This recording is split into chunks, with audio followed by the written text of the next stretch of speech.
ఇవాల్టి స్పెషల్ వాక్కాయల పచ్చడి. దీన్ని కరోండా ఫ్రూట్ పచ్చడి అని కూడా అంటారు. ఇప్పుడు ఒక గిన్నెలో ముందుగా కట్ చేసి ఆరబెట్టుకున్న వాక్కాయలను తీసుకోండి. ఇప్పుడు ఇందులోనికి మనం ముందుగానే హీట్ చేసి చల్లార్చుకున్న ఆయిల్ పోసి ముక్కలకు బాగా పట్టించండి.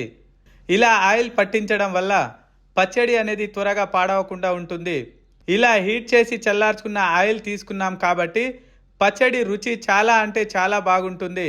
ఇప్పుడు ఇందులోనికి మనం 4-5 వెల్లుల్లి రెబ్బలు, ముందుగానే గ్రైండ్ చేసి పెట్టుకున్న మెంతులు, ఆవాల పౌడర్, కారం వేసి అంతా బాగా కలిసే విధంగా కలుపుకోండి.